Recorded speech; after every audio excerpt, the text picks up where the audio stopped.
That's exactly what it said in the Word of God. That means you're out of control. Greatly multiplying your silver and gold and breaking the law of Deuteronomy 17:17. Where you put your trust in the money you have, the gold that you have, the silver you have in your possession. Greatly multiplying your wives is the breaking of the law in Deuteronomy 17, verse 17. It was breaking this law that caused him to begin to go after other gods. It was the beginning of his downfall. After starting so great, he wound up at the bottom of the heap. All because he turned away from the one God that he built the temple for, and his father David had worshipped, and began to worship other gods.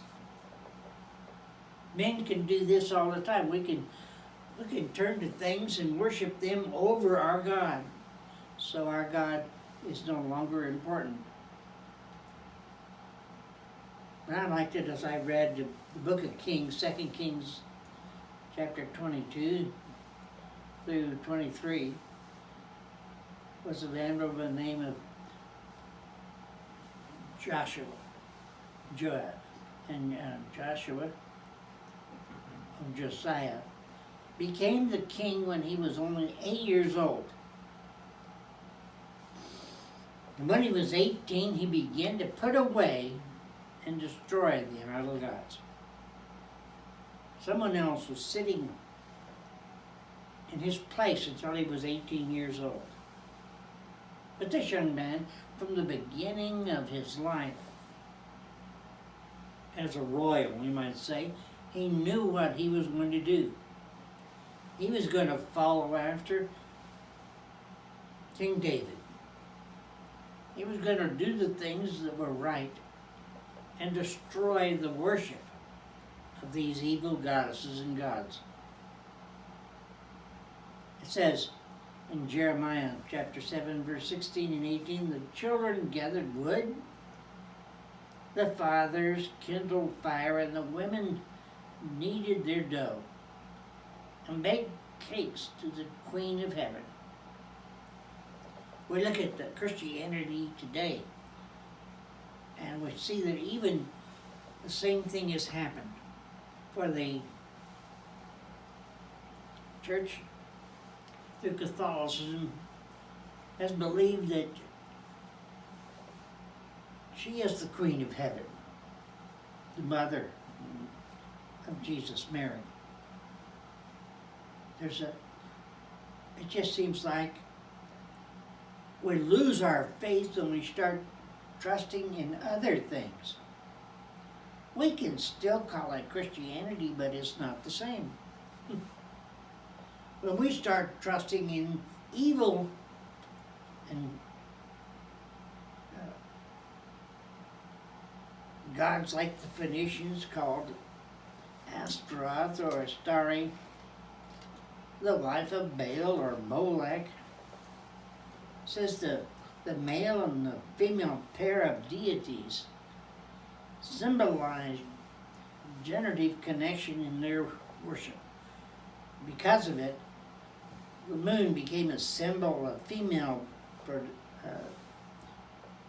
production, and the male converts were to submit to immortality,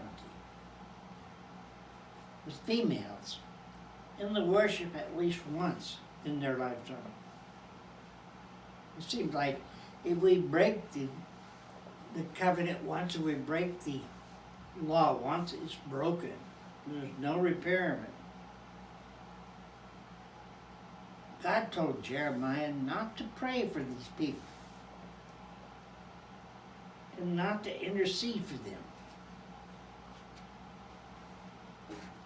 because of their evil worship. At the festival, round cakes imprinted with the sign of the cross were made, the sign being the Babylonian mysteries, the sign of life. Easter eggs play a great part in this celebration today. Were common in all heathen nations.